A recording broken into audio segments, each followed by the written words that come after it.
This is the Advanced Selling Podcast. I meditate.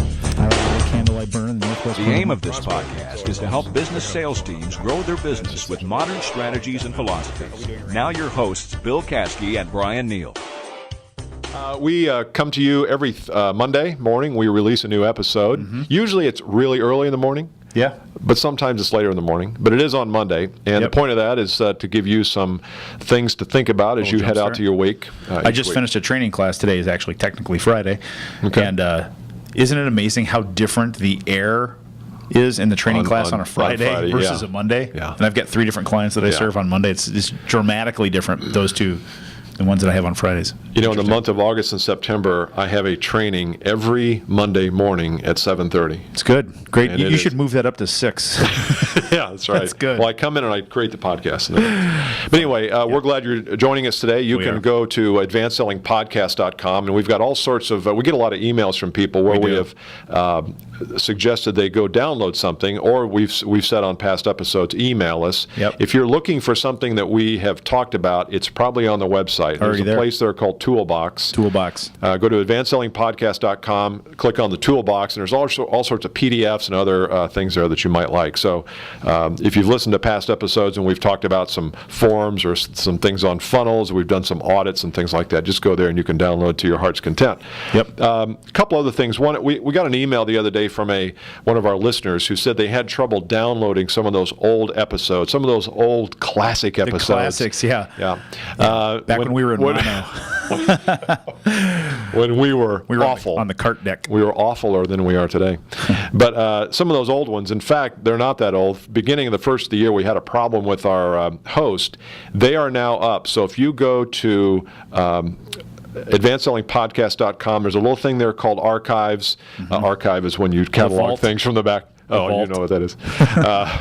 But go click on that and you can get all past episodes. We got that problem fixed. I told some of the folks that asked us about it that we would announce it on the air. I wonder if our voices sound different. A lot different. 3 or 4 years. All right, topic today. Let's go. You go. Well, I was listening to a podcast, a competing podcast. We like those, though. Where they were talking about disconnects, and they were talking about it in a totally different field. But I thought, and a lot of times in the sales cycle, there are all sorts of disconnects between buyer and seller. Mm-hmm. And so Bryan and I, and what we typically do is say, let's each write down a few that we see that are really important, and then we come together and we haven't seen each other's list, that is. So we want to talk a little bit. We want to talk a little bit about what disconnects you see in the sales cycle and which ones I see. Probably have a couple here that are common, but do you have one to start with? You seem to have a bigger list than I do, if I may. Yeah, I can start. I bet you have this one. All right. Disconnect number 1 for me. Yep, I got it. You got Check. it? What we're there to do. What we're there to do. When we show up at a sale... Intent of why you're there. See, right. Look at that. We didn't cheat either. We did not cheat. Yeah. So you talk about that one. Yeah. What we're there to do, very simply, and you've known that if you've been a podcast listener for a while, you know this. If you're new, this might be a little bit different to you. But the typical thing is the buyer's there to filter information, gather as much information, hold back with information so they don't get taken advantage of. Right. The seller's job is to get there and find and then twist and coerce and close and everything else. So.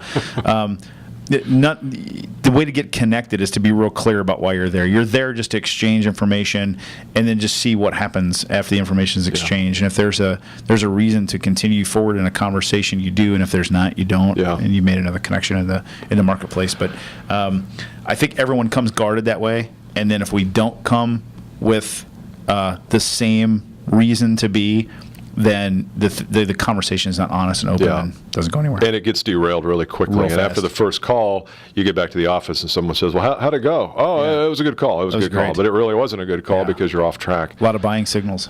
Yeah, a lot of buying signals. He's nodding the whole time. He was nodding off.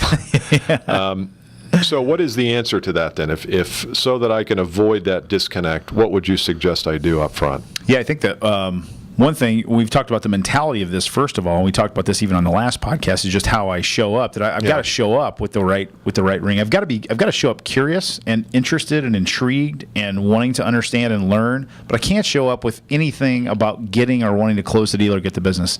That's the dangerous part. Yep. And the second piece of advice I give someone is you have to have that mentality, number one. Then you have to put that in words. And this is where you have to spend a lot of time on your statement of intent up front when you're setting context in a conversation. Really, really work on that part of your language in the very beginning of a sales call. I think that's critical. I don't think we spend enough time working on it, crafting it. Yeah, that's good.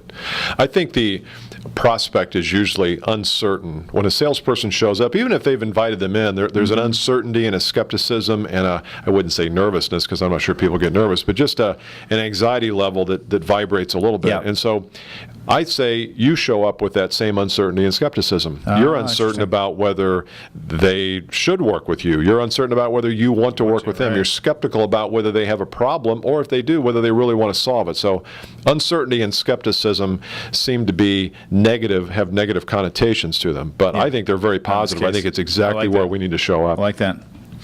You want to go? See if I've got the same one you do? Okay. My second one has to do with the process, and there's a disconnect between where we are and where we're going in the process. Okay. Oh, you did. You had it in 3. Yeah, check it out. That's it. Here's what happens. We've said it before here. It's like when you go to the mall and you get lost in Vegas. I was kind of confused a couple times at a couple hotels, huge casinos, and I was confused not because I was drinking, because I was stone sober. Correct. But you have to kind of get reoriented to where you are, and I think it's the same thing in the sales cycle. Is you have to make sure the prospect knows where you're going and where you're taking him or her, and where you are, where you've been. All those things amount to process. Yeah. And I think a lot of times what we do is we just assume that the prospect's going to follow us no matter where we go. If I want to talk about money, I'll talk about money. If I want to talk about problems, I want to talk about decision making. You can't do that to people because they will stop following you, or they'll get so uncomfortable they'll say, I got another call. I'm sorry. Thanks for coming in. Yeah. It's been great. It's really been great. So get clear that your process really matters. And if you really have a process that's helpful for the prospect and it's in their best interest to follow, you've got to talk about it. You've got to say, look, here's where I think we are today. Here's where I think we're going. Is that where you think we're going? Once they say yes, that's perfect. There is no disconnect. Yeah. And one of the things, if someone is taking a tactical piece of advice from this thing, is if you are a sales manager or president or VP of sales of your company, and your salespeople don't have this documented anywhere, that's a to-do item from this podcast. You have to have it written down. So if your salesperson calls on me, they should be able to tell me, here's what it is. Stage 1 is a discovery call. Stage 2 is an alternatives discussion. Stage 3 is this, and Stage 4 is a go, no go. That's beautiful. You have to have it written down. It doesn't need to be any more complicated than that, but at least you know where it's going. So if someone new comes in, new salesperson comes in, I can say, here's our process. Step 1, 2, 3, 4. And if you don't have a sales manager who listens, number one, they should. But if they don't, do it yourself. Absolutely. Talk to some of your other peers in the sales department, and talk to some of your other friends who are in sales in other companies, and work out a procedure, work out a sequence of events. It'll take you 15 minutes to do, but it will result in such clear communication with the prospect. Very important. Okay, yours is next. Yeah. You can see mine because there was a picture on this one, right? Beautiful, and a beautiful picture. Nice, can you show it to the? Can you? It's beautiful. Wonderful graphic that he has here. Isn't that nice? Jill, can you come in on that? Okay. It's the disconnect of money. The disconnect of money, and here's the challenge we have: is buyers are protective with their money, and then salespeople tend to use money as a tool. Like, I wonder, their brain says, I wonder how much I can get here if I propose the most, or I know they'll be about here, so I'll propose more, come back, all that jazz. So, which becomes very gamesy to me, which I'm just not a fan of. So gamey? Gamey. Did I say gamesy? You said gamesy. No, gamey is like, doesn't it smell like? Yeah, it's kind of gross. I've had some tennis socks that have been gamey. I want to talk about that. That's gross. But gamesy, I've never heard of gamesy. Well, there you go. It's a word now. Just invented it. The money part is, you've got to have a discussion about it. And the best piece of advice I think we give to our clients is there's got to be a discussion of the money part relative to the pain part. A lot of salespeople just ask a budget question. Well, how much are you willing to pay for it? So, but it's relative to the thing. It's not relative to the pain. So there needs to be a discussion. There needs to be a connection between how is what I'm providing to you economically beneficial to you. And if the two of you can't figure that out, then you probably don't have a deal on your hands. Yeah. So that is a place, the way you connect with people there is you don't talk budget and price. You talk cost of the pain and return on fixing the pain or making the pain go away. Yeah, that's a great one. I think we should end there. Let's do it. Because sometimes when you add that one more, you forget, Right. because our brains are only so big, our pea brains, and when one thing goes in, another thing has to come out. But those three, I think if you listen to this again, if you get those right, you're going to find the sales process really flows a lot better. Much and there's better. not going to be either a process disconnect or a human disconnect, because a lot of sales is really just expectations. It's knowing where we are, knowing where we want to go, and Yeah. getting there. And the more disconnects you have, the tougher it is to get there. No doubt about it.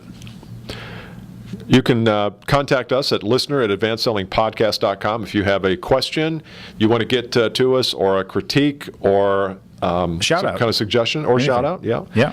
And so make sure you go to advancedsellingpodcast.com if you want to listen to all archives. They should be up. They should be loaded in now, ready to go. Also on advancedsellingpodcast.com, if you want to sign up for our newsletter, we send that out about once a month. There's a place there to register for that. And you can also find us on LinkedIn and Twitter. B. Neal, B. Caskey. Come find us and tell us you're a podcast listener, and we'll connect with you. Good. See you next time. Bye. Bye.